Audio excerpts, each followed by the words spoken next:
So today we are going to talk about afterlife in science, and we will be focusing more specifically on the movement of transhumanism and the philosophical issue of self-identity.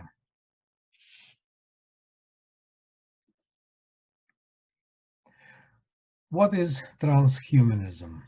Transhumanism, or H+ movement, is an intellectual and cultural movement whose ultimate goal is to merge biology with computer technology in order to enhance human capabilities and in the long run to achieve human immortality. That was always our human goal, to become immortal. Transhumanists trace the origin of their undertaking in the intercivilizational efforts to curb aging and conquer death. Those aspirations go back to ancient Egypt and China and to the search for the alchemist's elixir of immortality. Yes, as we saw when we discussed Buddhism and Greek philosophy, Hellenistic philosophy, Christianity, we did see that the aspiration for immortality is one of the greatest motivation for humans to develop culture, science, technology, religion, etc. One of the more immediate precursors to the philosophy of transhumanism was a 19th century Russian Orthodox thinker Nicholas Fyodorov, who, I quote, advocated radical life extension, physical immortality, including even resurrection of the dead using scientific methods. Nicholas Fyodorov was an extraordinary man. He was a librarian living in 19th century Russia. He was a very well-educated man, knew many languages. He was a friend with greatest Russian writers, Tolstoy and Dostoevsky of his time.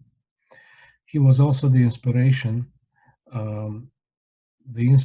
behind the Russian scientists who were working to develop the science of out-of-space travel. Nicholas Fyodorov was a Russian Orthodox thinker who believed that the main task of humans is to be able to resurrect all who have ever lived here on earth. He thought that Christianity is the religion of resurrection, and therefore this is the main calling of humanity, to bring back to life everyone. But he thought, unlike many other Christian thinkers, that the resurrection that was promised in the Bible could be attained by science. And he was predicting that later on humanity will be able to develop some scientific methods of resurrecting humans. Of course, Nicholas Fyodorov is not the only precursor, not the only philosophical precursor of the movement of transhumanism. Friedrich Nietzsche could be mentioned in this context as well. Friedrich Nietzsche, who developed his famous idea of a superhuman being or Superman, not to be confused with the American Superman. The American Superman is the product of American pop culture, and he is the guy who saves humanity from the evil. Nietzsche's Superman was a different kind of human, an enhanced human.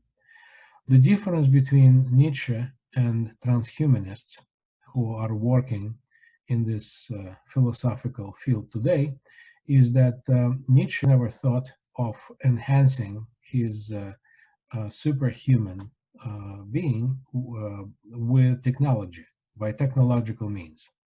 While for transhumanists, the most important tool or instrument for enhancing human abilities would come from science and technology.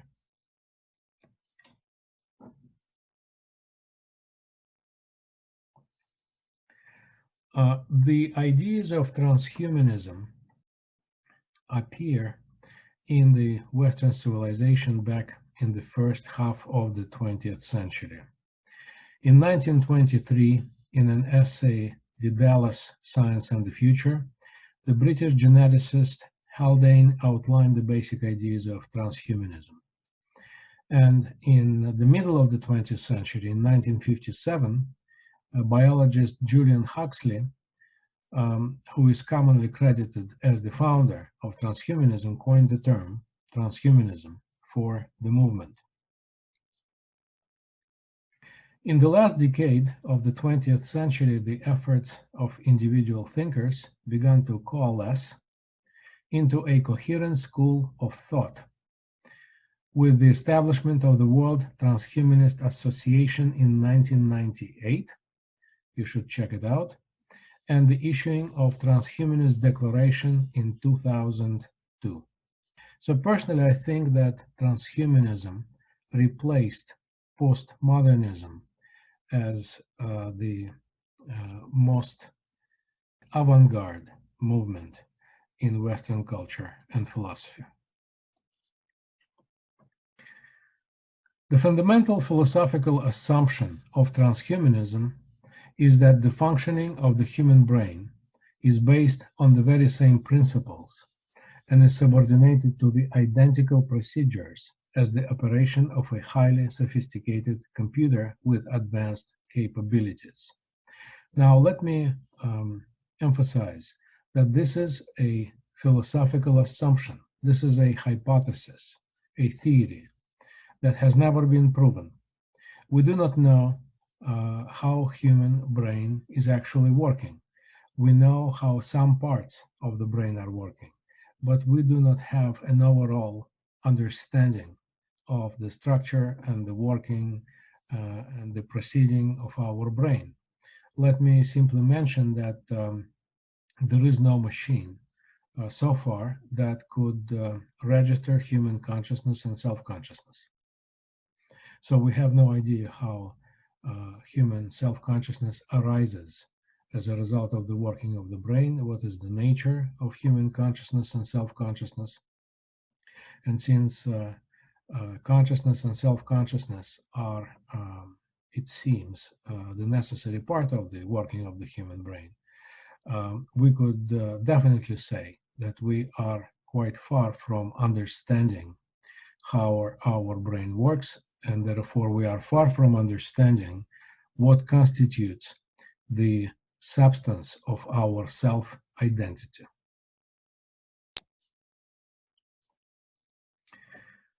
This assumption, this supposition that artificial and human intelligence are fundamentally identical is known as the Church-Turing thesis, that was independently advanced by an American mathematician and logician, Alonzo Church, and a British computer scientist, Alan Turing.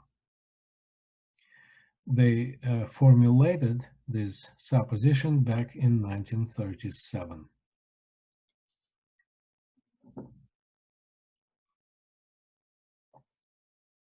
Now let me give you a brief overview of some of the terminology that people who are working with artificial intelligence are using. The first one, the Turing test.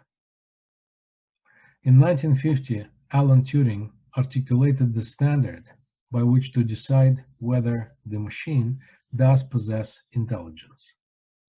According to Turing, the main criterion for judgment is purely empirical. If a person cannot distinguish his or her IT interlocutor from a human being, then the machine is intelligent and should be treated as such. Next one, the so-called Moore's Law.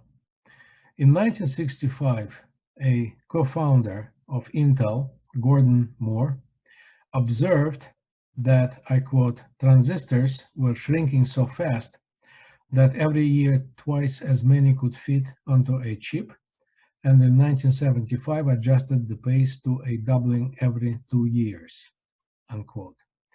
The rule of exponential growth of integrated circuits proved right for the last 50 years. But let me remind you that this is not the law of nature, so to say. This is simply an observation of how our technology is being developed. We do not know whether the same exponential growth will be happening in the next 50 years. In fact, I think I've read some articles in which the researchers were saying that the Moore's law stopped working. Next one, whole brain emulation, WBE, or mind uploading, or mind transfer, or mind copying. This is a term that signifies an exact simulation or high-tech replica of the human brain. We cannot do it now, but we believe that we will be able to perform this operation someday in the future. It is a hypothetical procedure of transferring mental content of the brain to an artificial neural network that will function in essentially the same way as the human original. And finally, technological singularity. This is the term that was formulated in 1965 by I.J. Good, and the idea of technological singularity suggested a possibility of merging human biology with computer technology. A resulting post-human or transhuman hybrid will possess a superhuman intelligence and capabilities, including the capacity to live an infinitely long life.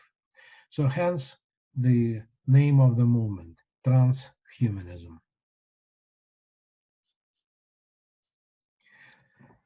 Now let's talk about the omega point theory.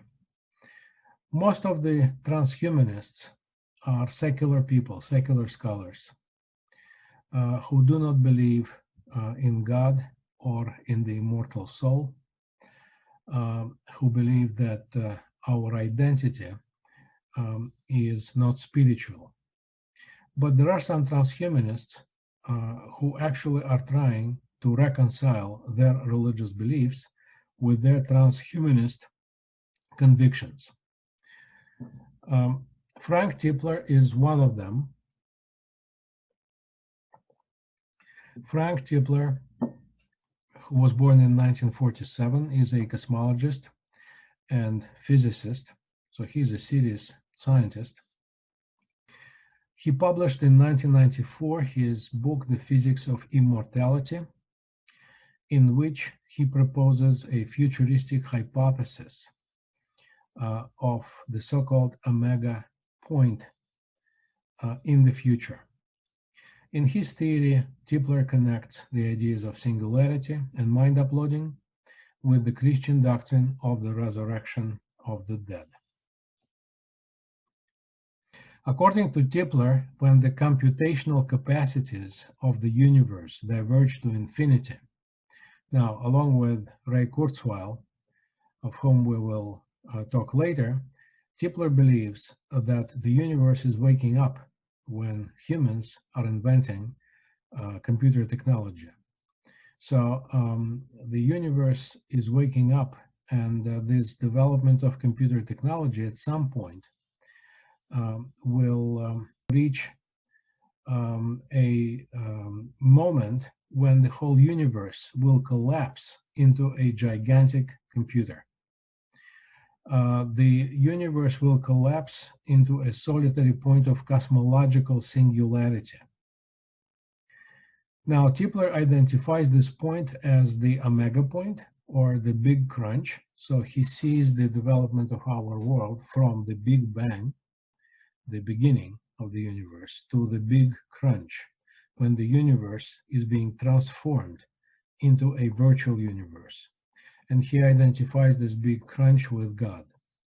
He also believes that by then, all humans will be resurrected within the cyberspace of this virtual universe.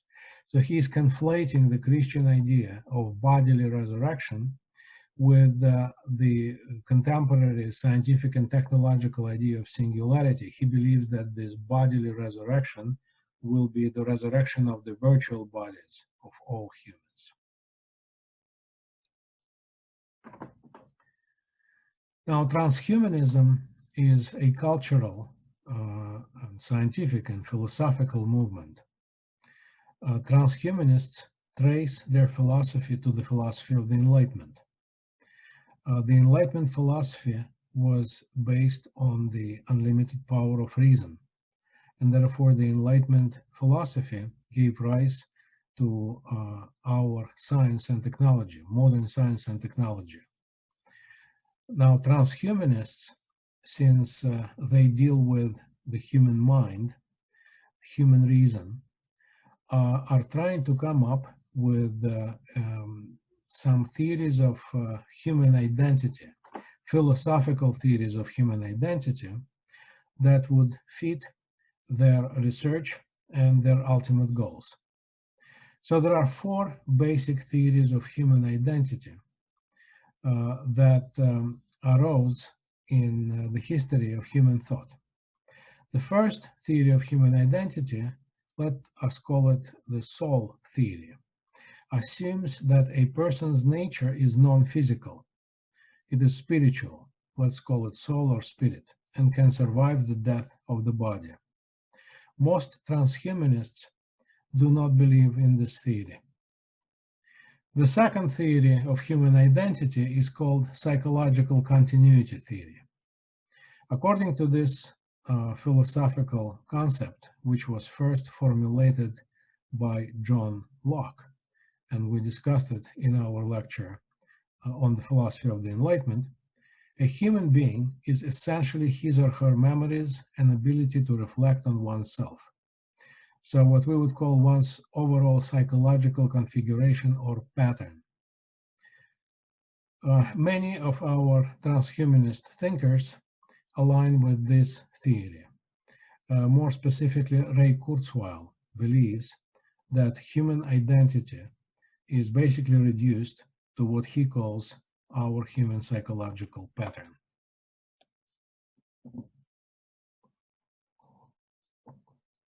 There are two other theories of human identity which transhumanists reject. The third one, the materialist theory. According to materialism, we are essentially the material that we are made out of.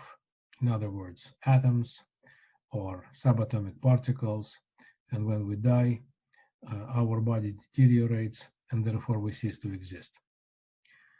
So Ray Kurzweil, for example, rejects that theory on the very clear argument that according to science itself, our body is being recycled every 7 years.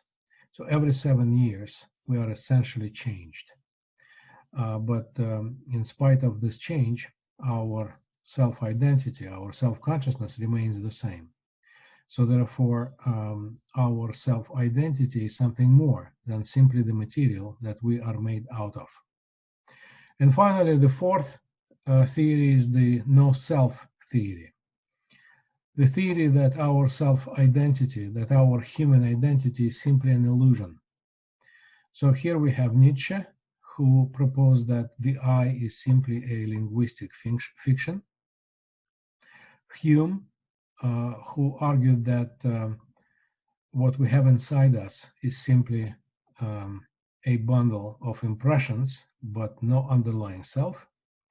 And there is the Buddha, who said that there is no self, anatman, and therefore there is no survival. Now, I would personally disagree with classifying Buddhism as part of the theory number 4, no self theory, but we are not going to talk more about this now. Now, let's move on to Ray Kurzweil, who will be our main focus. Ray Kurzweil, who is an American inventor and IT researcher who is focusing on pattern recognition technology and who is working in the field trying to create a singularity. Ray Kurzweil is also a best-selling author, and in his books he develops a series of arguments, philosophical arguments, in which he is trying to prove the possibility for us to develop machines that have higher intelligence. His arguments, Ray Kurzweil begins by defining evolution as, I quote, a process of creating patterns of increasing order, unquote. In his books, he distinguishes six epochs or eras of world evolution, beginning with atomic and molecular levels studied by physics, chemistry, and biology. Then the appearance of neural patterns in the brain. Then the development of information technology. And finally, up to the future, where we can see the rise of technological singularities and the waking up of the universe.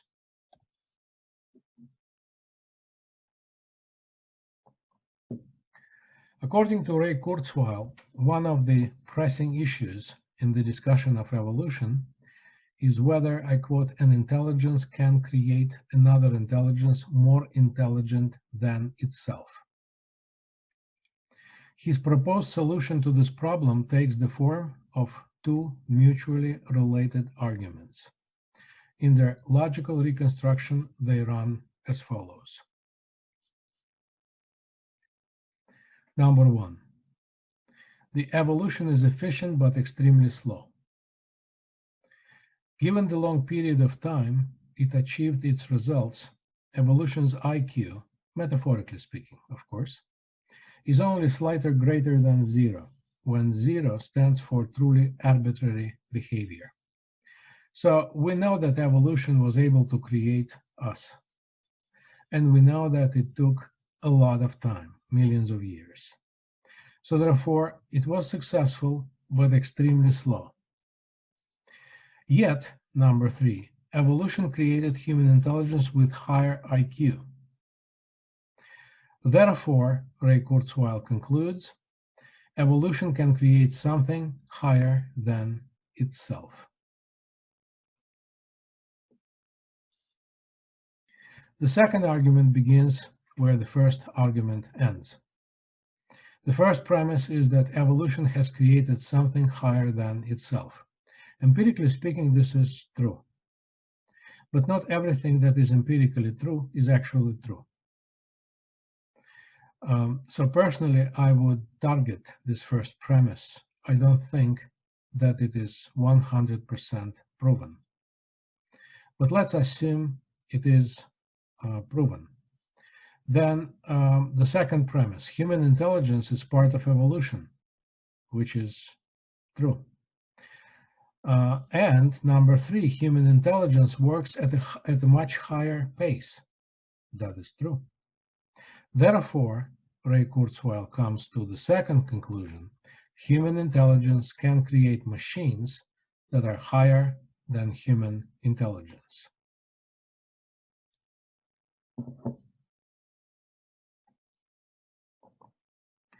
The second series of arguments that Kurzweil provides as philosophical justification for the transhumanist project turns to the problem of human identity. Human identity, in fact, is the central problem of transhumanists because transhumanists work to recreate human mind.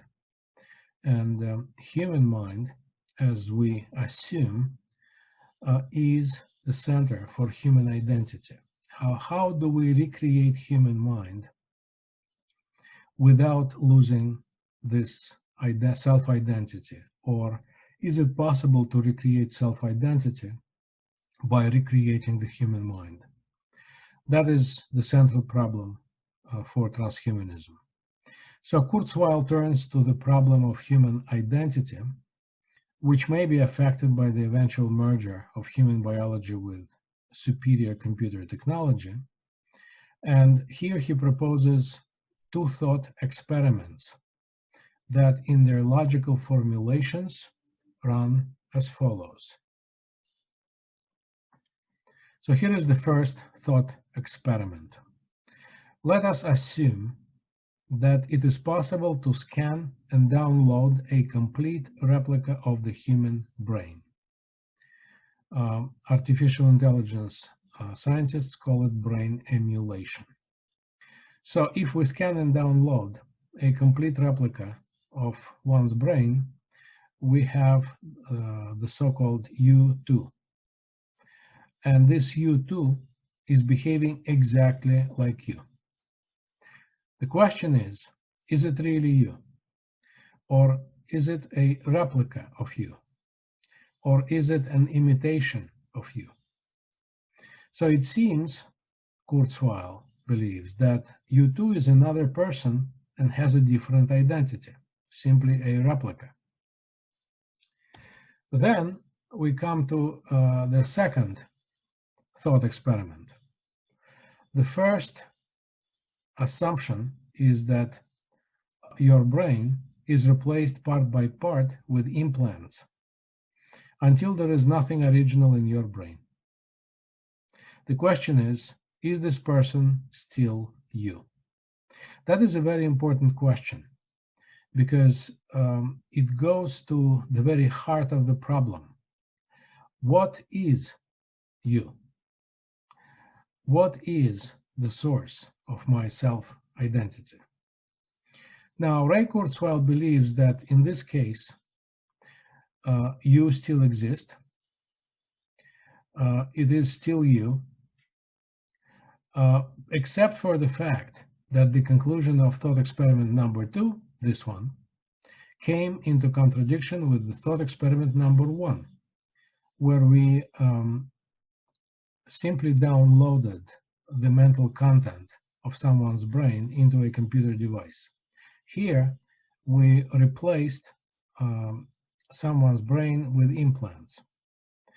But the idea behind the thought experiment number 1 and the thought experiment number 2 is the same. To understand where is the seed of human identity. So if we deconstruct the brain, would it still be there? Or if we download the mental content of the brain, would it still be there? Now, here is what Kurzweil himself believes. Kurzweil believes that in both cases we are dealing with one and the same person, and that U2 of the first thought experiment is you, no matter how counterintuitive this sounds. This conclusion is based on Kurzweil's view on the nature of human identity that he himself labels patternist. In other words, he believes that there is no spiritual soul, there is only a psychological pattern. And the psychological pattern is what we call the self. So we could retain this pattern either by replacing our brain with implants, or we can retain this pattern by downloading our mental content into a computer or into some kind of technological device. In both cases, there is nothing more than that. Now, obviously, people who believed in the immortality of the soul will argue against Kurzweil. But this will be a topic for a different lecture. Now, let me say some remarks in conclusion. On the right image, you see Sophia. Sophia is the most sophisticated, the most complicated social robot of today. By the way, her face was made based on Audrey Hepburn. She should look like Audrey Hepburn. So what are my short remarks in conclusion? Many thinkers and researchers of artificial intelligence are now warning about the competition between humans and robots. And in this competition, artificial minds will supersede our intelligence, the intelligence of the inventors, and eventually render all of us helpless and powerless. Yet, in my view, this is not the only present and clear danger that humanity is facing as a result of the superintelligence explosion, which is looming on the horizon.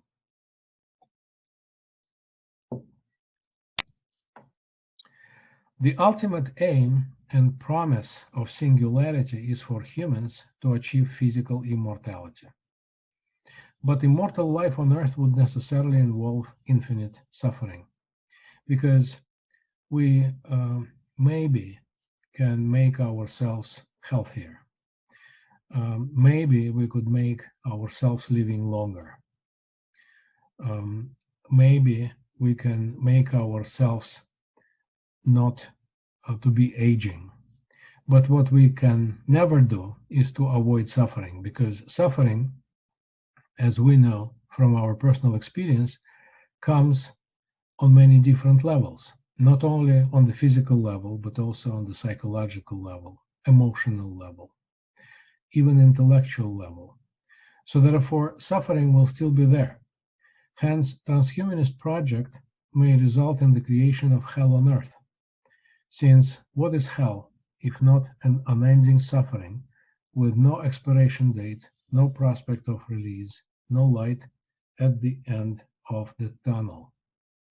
And that concludes today's lecture. Thank you for watching. I'll see you next time.